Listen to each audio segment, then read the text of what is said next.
Hare Krishna devotees, welcome to day 92 of our Bhakti Vaibhava seminar on Srimad Bhagavatam, third canto. And we are in chapter 31, which is titled Lord Kapila's Instructions on the Movements of the Living Entities. And we're in the second section titled The Child in the Womb Prays to the Lord. That's from verse 11 to verse 21. And we are actually continuing on from verse 16. First of all, let us chant our prayers. Nama Om Vishnupadaya Krishna Prestaya Bhutale Shrimati Bhakti Vedanta Swaminiti Namane Namaste Saraswati Deve Gauravani Pracharane Nirvishesha Shunyavadi Paschatya Deshatarane Sri Krishna Chaitanya Pramanityananda Sri Advaita Gadadhar Shivas Adi Gaura Bhakta Vrinda Hare Krishna Krishna Krishna Hare Hare Hare Rama Rama Rama Hare Hare. Right, yes, so we're in the second section.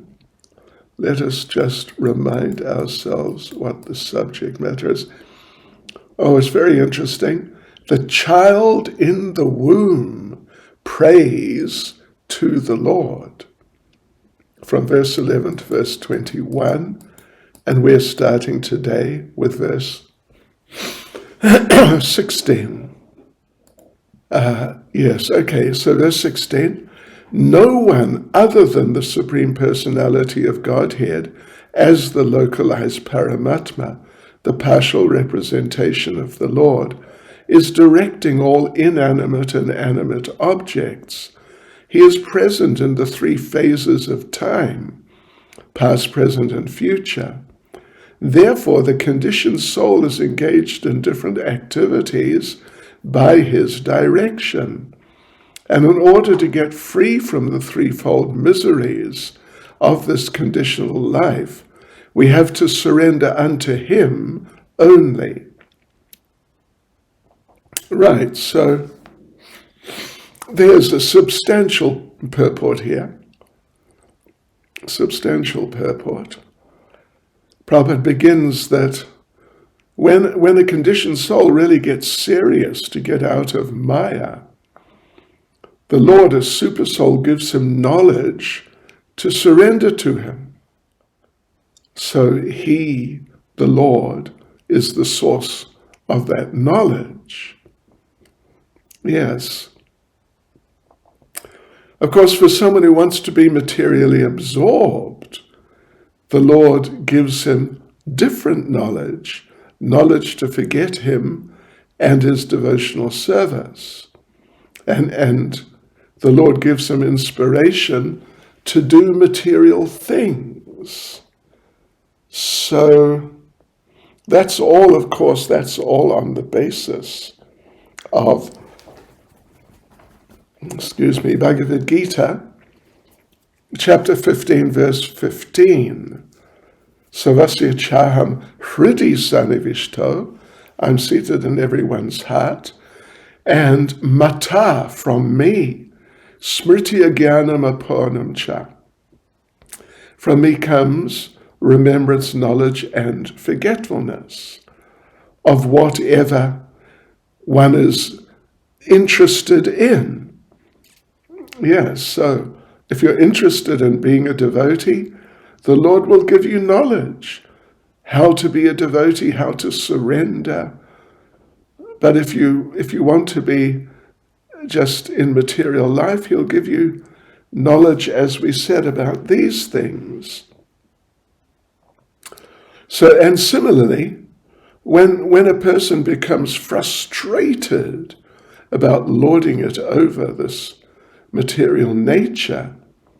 And Krishna gives the understanding that one has to surrender. So then he becomes liberated. Second paragraph. So interesting and important point. This knowledge, particularly about surrendering to the Lord, can only be imparted by the Lord or his representative. Yes, and Prabhupada refers to Chaitanya Charitamrita.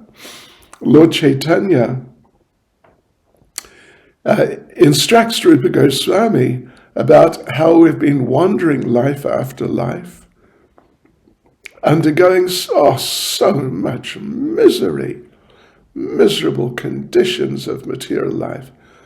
And when one really becomes anxious that I got to get out of this, then he gets enlightenment through a spiritual master and Krishna.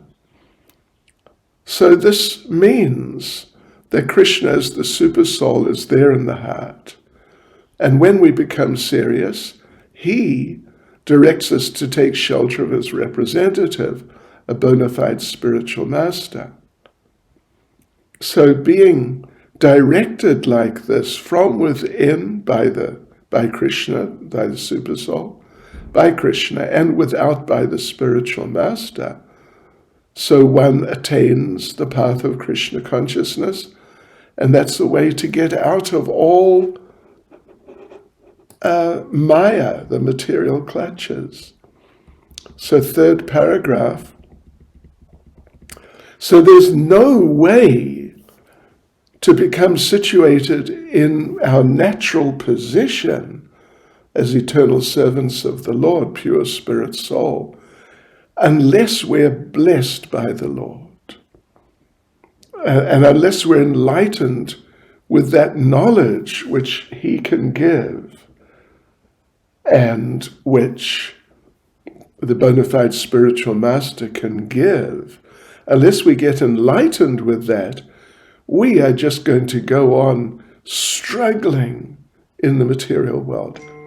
So therefore it's said, and Prabhupada says here, that the spiritual master is, where does he say it?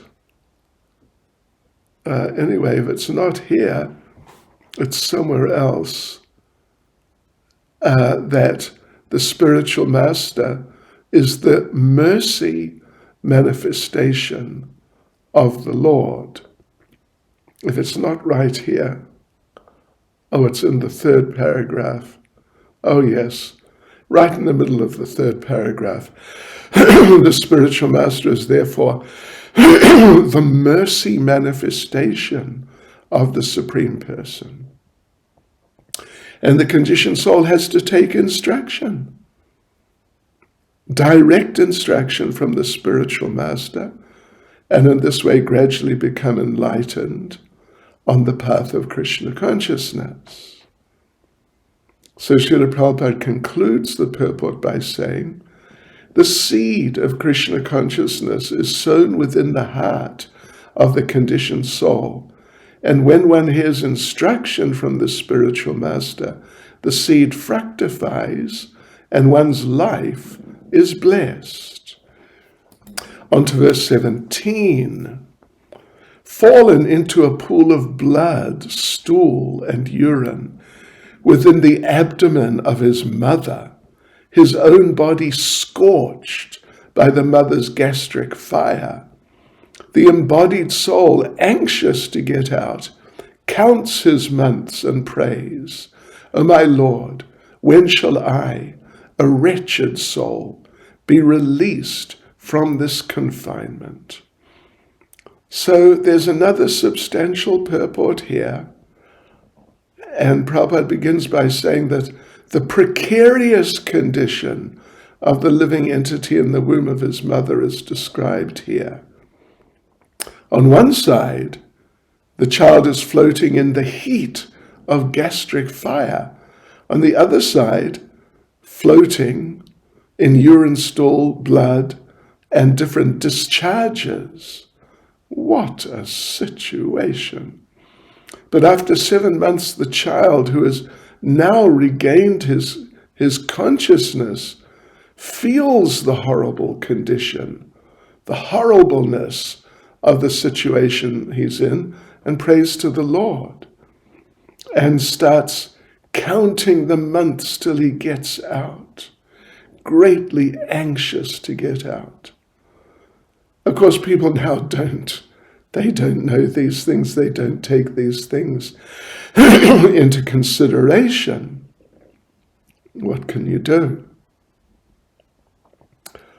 Yes, so even for whatever reasons, for the purpose of sense gratification, now sometimes, or even it's fairly often, the people just kill the child in the womb by contraception or abortion. So they're not serious about this horrible condition in the womb. These people just continue in material life, just grossly misusing the chance of the human form of life. So there's a second paragraph here. Prabhupada refers to, from the verse, the word kripana di, which is in the last line, in the middle of the last line, and it means a person of miserly intelligence. and Prabhupada explains this in the second paragraph of the purport. So, people who are like this, miserly intelligence, people who are like this, conditional life is for them. It's the right situation for them. People with miserly intelligence, they don't use the intelligence properly. In the human form of life, intelligence is there, but the people don't use the intelligence, as Prabhupada says, so they're like misers. A miser is a person who's very wealthy, but doesn't use it, just looks at it. And I remember when I was a child, I would read comics, of course, as every child does, I think. I would read Donald Duck and Scrooge McDuck. And Scrooge McDuck, I think he's Donald's uncle, something like that. But he's a miser, he's very wealthy. And he had at least one room full of money, coins and paper money. And sometimes he'd just go there and swim in the money. That was the best thing he could think to do with the money. Otherwise, it was just sitting there, just useless. So the opposite, the exact opposite, Prabhupada says, is udara. Udara, very magnanimous. Where is that? Udara is somewhere, I guess, in this verse. Udara? Not, actually. So it's not in this verse, it seems. But anyway, that's all right. The exact opposite of a miser is udara, someone who's very magnanimous. And a Brahmin is called udara because he uses the human intelligence for spiritual realization. And he uses that intelligence to preach for the benefit of the public. Therefore, he's magnanimous. Verse 18, my dear Lord, by your causeless mercy, I'm awakened to consciousness, although I'm only 10 months old. For this causeless mercy of the Supreme Personality of Godhead, the friend of all fallen souls, There is no way to express my gratitude but to pray with folded hands. So, in the purport, Srila Prabhupada, again, how frequently does this happen? Prabhupada refers to Bhagavad Gita, chapter 15, verse 15. Yeah. As stated in Bhagavad Gita, Prabhupada says, intelligence and forgetfulness are both supplied by the Supersoul. And when he sees that a conditioned soul is very serious about getting out of Maya, then the Lord gives him intelligence internally as the Supersoul and externally as the spiritual master. Or, of course, the Lord comes as incarnations from time to time. Even these very instructions that we're reading, they're coming from Kapila, right, who's an incarnation of the Lord. So externally, sometimes means the spiritual master, or sometimes it means an incarnation, like Krishna spoke Bhagavad Gita, etc. So that the point is that the Lord is always looking for chances to reclaim the fallen souls back to Godhead. And we, particularly us devotees who have actually received that mercy, and now we are living and benefiting from that mercy. So Prabhupada says we should always feel very much obliged to the Lord, because he's always anxious to bring us into the happy condition of eternal life. And how to repay such a person? Well, we can't. We can't. So what to do then? We can simply feel that gratitude, pray to the Lord, and of course, at least when we're out of the womb and when we're practicing Krishna consciousness, we can engage in the Lord's devotional service. Yes. So of course, some atheistic people, they question, how can a child in the womb pray? Yes. But as Prabhupada says, everything is possible by the mercy of the Lord.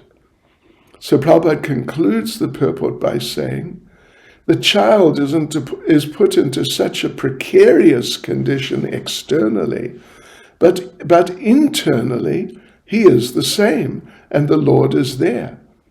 By the transcendental energy of the Lord, everything is possible. Verse 19, the living entity in another type of body sees only by instinct.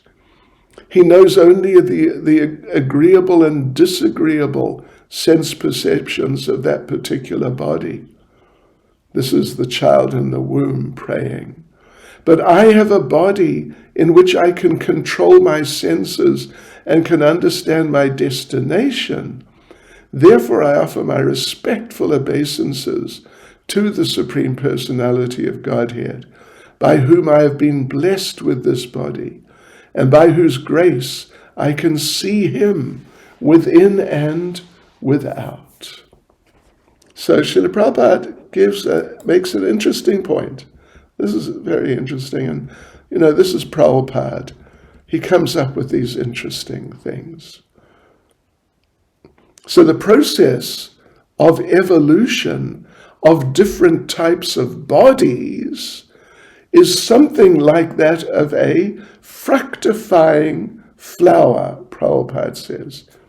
There are different stages in the growth of a flower. First of all, it's a bud. It may be just something small like this or even smaller. But then gradually the bud opens up and it goes into the stage of blooming. And then in the full stage, completely open, the Prabhupada says, the full-fledged grown-up stage of aroma and beauty, that's there. And Prabhupada says, similarly, they're the 8,400,000 species. They're all in gradual evolution from lower species to higher. The human form, of course, is the highest, and there it's possible to get out of birth and death. So the child within the womb, Prabhupada says, realizes his superior position and is thereby distinguished from other bodies. So the animals in lower than human bodies, they're only conscious of the bodily distresses and happinesses. They can't think of more than the immediate bodily necessities, eating, sleeping, defending.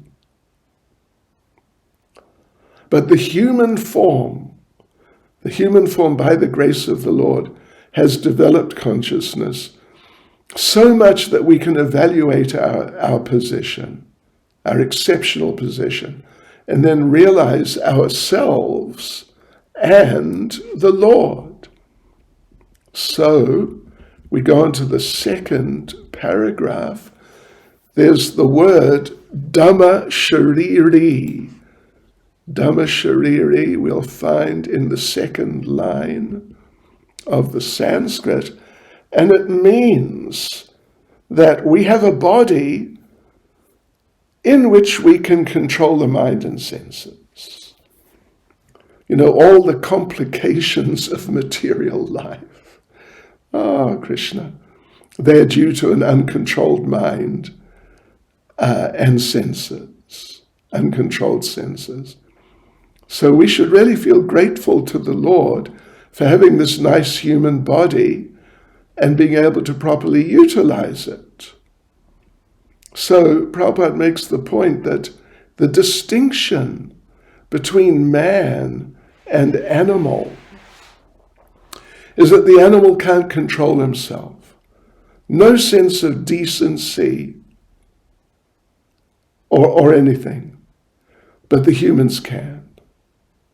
So if this controlling power, controlling oneself, one's senses, one's mind, systematically applying intelligence. So if this controlling power is not exhibited by humans, then the humans are no better than animals. What in the second canto is referred to as Purusha Pashu, a man animal, or an animal in the form of a man. So by controlling the senses, by yoga regulations, one can understand the position of his self, of the supersoul, of the world, and their interrelation. So everything is possible by controlling the senses. Otherwise, we are no better than the animals. So this is quite a major purport. Now we're into the third paragraph. So, Prabhupada says, real self-realization by means of controlling the senses is explained here. So, one should try to see the Lord and one's own self. If we somehow think that we are the same as the Supreme, that's not self-realization. Yeah, that's some sort of mental speculation. So it's clearly explained here that the Lord is anadi, meaning beginningless, or purana means very ancient, and he has no other cause. He's born of the Lord as part and parcel. These things are discussed in Brahma Samhita. And Bhagavad Gita confirms, Mama Ivangsa. This is Bhagavad Gita chapter 15, verse 7, which means both the living entity and the Lord are unborn. But still it has to be understood that the Lord is the supreme cause of the parts and parcels. Brahma Samhita makes it clear that everything's come from the Lord. Vedanta Sutra confirms this, Janmadyasya Yataha, that the absolute truth is the original source of everyone's birth. And Krishna says the same thing in Bhagavad Gita, Aham Sarvasya Prabhava. Yes, that everything, I am the source of birth of everything, including Brahma and Lord Shiva and the living entities. So this is self-realization, actually. So Prabhupada concludes the purport by saying, one should know that he's under the control of the Supreme Lord and not think that he is fully independent. Otherwise, why should he be put into conditional life? So, okay, on we go into verse 20. Therefore, my Lord, although I'm living in a terrible condition, I do not wish to depart from my mother's womb to fall again into the blind well of materialistic life. Your external energy called Deva Maya at once captures the newly born child, and immediately false identification, which is the beginning of the cycle of continual birth and death, begins. False identification begins. Well, so there's another substantial purport here. Prabhupada, being charitable and giving mercy. Anyway, he's informing us of these things. But here he's telling us, as long as the child is within the womb, he's in a very precarious and horrible condition of life. But the benefit is he revives his consciousness of his relationship with the Lord and prays for deliverance. But once the child's outside the womb, Maya is so strong he's immediately overpowered into considering the body the self. The mother and other relatives are awaiting the child to be born, and as soon as he is born, the mother feeds him. Then everyone takes care of him, so he forgets his position and becomes entangled in bodily relationships. And actually, Prabhupada makes the point, the entire material existence means or is entanglement in this bodily conception of life. So, of course, real knowledge means to develop the consciousness, I'm not the body, I'm spirit, soul, the eternal part and parcel of the Supreme Lord, and the eternal servant, actually. And real knowledge entails, real knowledge entails renunciation, not accepting the body to be the self. So into the second paragraph of the purport of verse 20. Prabhupada points out that by the influence of Maya, we forget everything just after birth. So the child in the womb prays to stay in the womb and not come out. And of course, we understand Shukadev was within the womb for 16 years because he didn't want to come out and get entangled. And then he came out. Well, Lord Krishna came actually and promised him that you won't become entangled if you come out. So therefore, having faith in Krishna, he came out of the womb. Shukadev. Yes. And then he became the great devotee and preacher, Shukdev Goswami. Yeah, but Shukdev, when he came out, he immediately left home to avoid being caught by Maya. So Bhagavad Gita says, this is 7:14, Bhagavad Gita, Maya is insurmountable, but can be overcome by Krishna consciousness. 7:14. When we surrender to Krishna, we escape. But otherwise, by the influence of Maya, we forget relationship with Krishna and identify with the body and its byproducts, wife, children, etc. Prabhupada concludes the purport by saying, thus he becomes a victim of the influence of Maya, and his materialistic life of continued birth and death becomes still more stringent, even stricter. So now we move on to verse 21. Therefore, without being agitated any more, the child in the womb prays. Without being agitated anymore, I'll deliver myself from the darkness of nescience with the help of my friend, clear consciousness. Simply by keeping the lotus feet of Lord Vishnu in my mind, I shall be saved from entering into the wombs of many months, of many mothers, for repeated birth and death. So there's another substantial purport here, actually. Prabhupada begins by saying that the miseries of material life begin from the day of conception.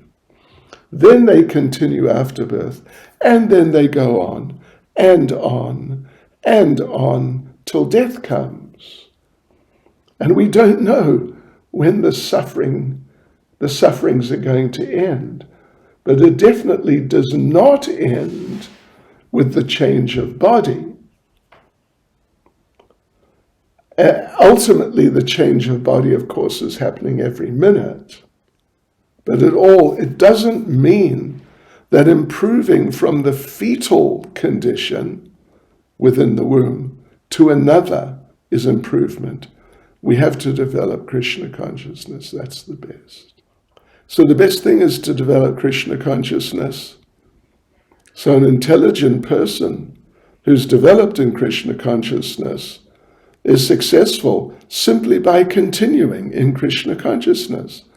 In this way, he's saved from continued birth and death.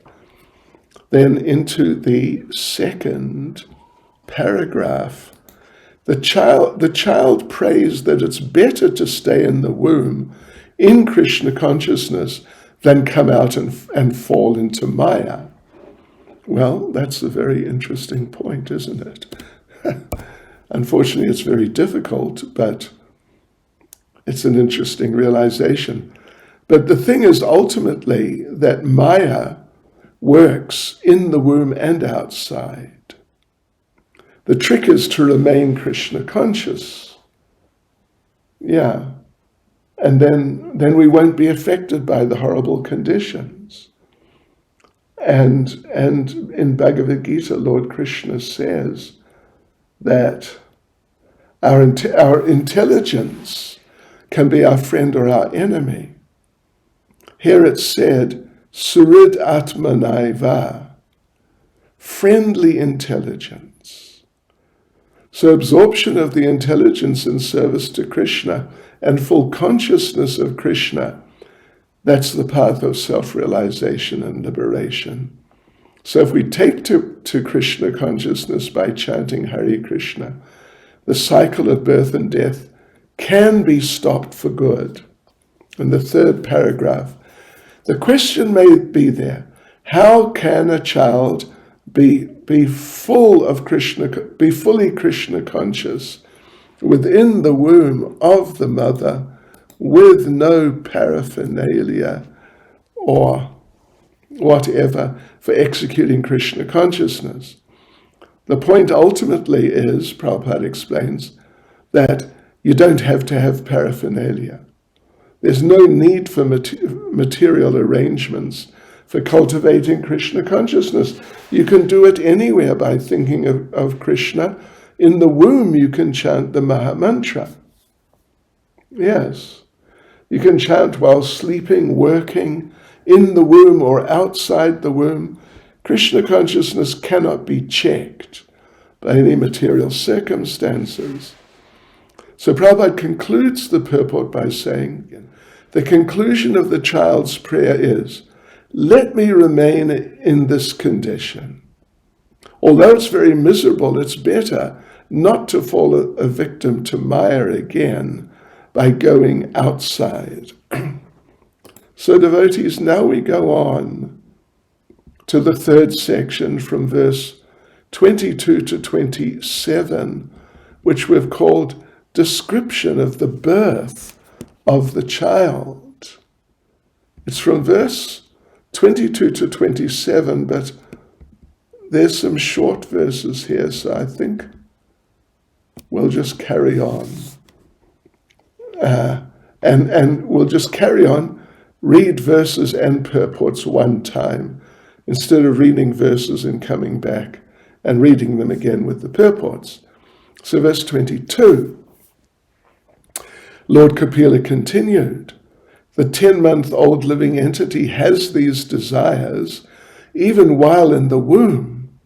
But while he thus extols the Lord, the wind that helps parturition propels him forth, with his face turned downward, so that he may be born. So this section, yes, it's called description of the birth of the child. It all culminates, at least this phase of it, with birth, and then it goes on to other phases. So there's no purport here. So verse 23, pushed downward all of a sudden by the wind, the child comes out with great trouble, head downward, breathless, and deprived of memory due to severe agony. Gosh. So there is a purport here, a relatively short purport to verse 23. I mean, shortish, yeah. Prabhupada points to the word krichrena. It's in, where is it? It's not here. It is, sorry. End of the third line. Yeah. Krichrena means with great difficulty. When the child comes out of the abdomen through the narrow passage, due to pressure from the narrow passage, breathing stops completely. And due to agony, the child loses his memory. And sometimes it's so bad the child dies, of course. Either the child comes out dead or almost dead, Prabhupada says. And Prabhupada asks us that, or tells us, you can imagine what the pangs of birth are like. 10 months in a terrible state in the womb, then at the end forcibly pushed out into some situation. Who knows what is that situation? Surrounded by people, and who knows who those people are. Having been given birth by a mother, and who knows who is this mother. So in Bhagavad Gita, the Lord points out that a person who's serious about spiritual advancement should always consider the 4 pangs: birth, death, disease, and old age. Remind yourself of them. So Srila Prabhupada concludes the purport by saying, the materialist advances in many ways, but he's unable to stop these 4 principles of suffering inherent in material existence. Verse 24, the child thus falls on the ground, smeared with stool and blood, and plays just like a worm germinated from the stool. He loses his superior knowledge and cries under the spell of Maya. So again, there's no purport. We just go on to verse 25. After coming out of the abdomen, the child is given to the care of persons who are unable to understand what he wants, and thus he is nursed by such persons. He's unable to refuse whatever is given to him, and therefore falls into undesirable circumstances. So there's a short to moderate purport here. In the womb, of course, the nourishment is going on by nature's special ways. Amazing. Through the umbilical cord, from the mother to the child.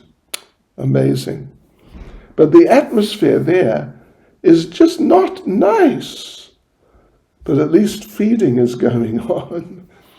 But when you come out, the situation is different. The child may want to eat one thing, but is given something else. And no one knows what he wants, but he can't refuse what he's given.